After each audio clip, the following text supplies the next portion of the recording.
Hello, let me bring a perspective to you from Islamabad, a perspective that the establishment of Pakistan has, that the government of Pakistan led by Prime Minister Shehbaz Sharif has, regarding a whole host of very important issues. Collectively, you could say this particular broadcast is about what is Pakistan thinking at this point in time? We had the occasion to meet the Prime Minister alongside our other colleagues, senior colleagues. The Prime Minister was flanked by the Deputy Prime Minister Ishaq Dar. He also had the pleasure of the company of the Defence Minister, Khwaja Asif. He had the Special Advisor on Political Affairs, Rana Sana, sitting with him. And of course, there was the Information Minister, Ata Tarad, who had arranged this meeting. So it went very well.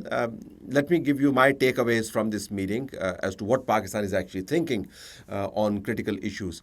With regard to the USA, which seems to be the predominant part of debate about Pakistan as far as outside circles are concerned, Pakistan seems to be getting a new hope with regard to a breakthrough sort of a opening with the US. Pakistan has had a love and hate relationship with the US. US has been disinterested in engaging with Pakistan on terms that Pakistan deems important. And this kind of continued even after Biden. And Trump administration also was big on its ties with India. But in came this crisis. And then came out the results. And these results essentially showed that Pakistan is not really a pushover.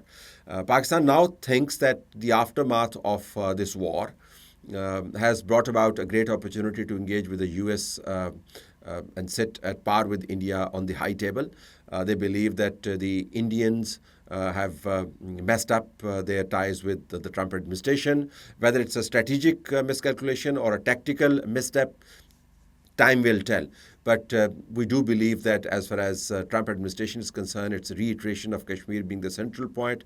It's a reiteration of trade, not war. It's reiteration of the fact that this region cannot afford to be teetering on the brink of a nuclear holocaust. All of this actually plays to Pakistan's advantage. So we do believe that our delegates who are in New York and are also elsewhere traveling as well, have a greater room to maneuver in Washington and in New York when they engage with the Trump administration. So that's a big takeaway. So Pakistan thinks that it has had a breakthrough as far as the US is concerned in the aftermath of the war.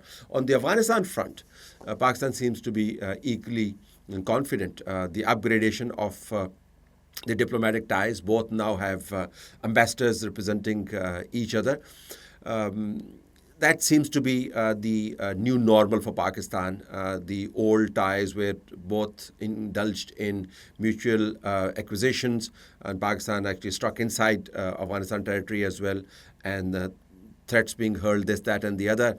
That twaddle of controversy seems to be really behind the establishment and the government's new take on Afghanistan. We see Afghanistan as a potential partner of a larger engagement involving the Chinese. And we do believe that this time round, the Afghan leadership has understood with abundant clarity that Pakistan is not really India's backyard of experiments, that Pakistan is a state that can hold its own when it comes to crunch time, and that they need to deal with this very important country on terms dictated by their geography. So Pakistan seems very hopeful that TTP and other such groups that are operating from the Afghan soil gradually will see their business getting squeezed and fold up, and Indian influence, while will remain there, because they have sort of deep roots there, but it will be curtailed by or balanced out by the new incentive package that Pakistan is offering to the Taliban and the compulsion the Taliban now have to deal with a Pakistan that is a resurgent, that is more confident.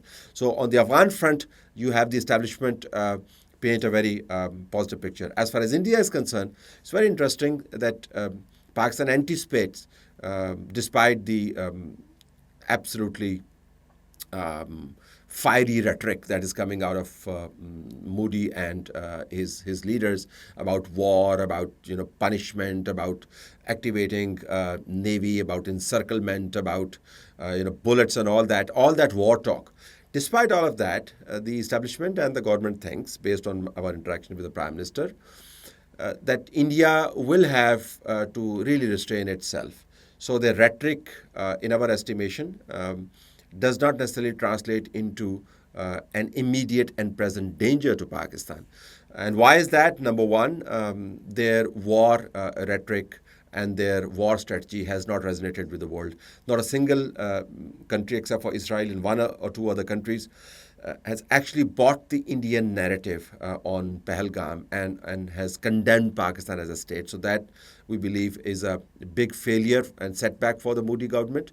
The other restraining factor is the Trump administration itself, because Trump administration has clearly told the Indians that whether you like it or not, war is not the way forward. So you can only pursue the war path by crossing your path with that of the Trump administration. Do you want to do that? Pakistan thinks that India will make a rational calculation and will not go that path and will not cross Trump administration path on this issue. The third is really the economic incentive. And it was interesting, I was listening to Shashi Tharoor, who was talking about a tit-for-tat kind of an arrangement. Pakistan does something, we'll do something. We don't want war. We want economic progress. For the first time, I'm hearing the Indians actually bring out that aspect of this whole debate about dealing with Pakistan, which was hidden in the war talk, which is economic development and the economic cost. And Shashi Tharoor, between the lines, seems to be suggesting that the cost of war, of course, does translate into economic setbacks. And Pakistan establishment also believes that India has a greater cost to pay if there is to be a repeat of the same set of events. So by and large, Pakistan looks at the outcome on the foreign and defense side of it, of the war, to be very, very positive. India, while seems threatening, might not be able to live up to its words because of a whole host of factors.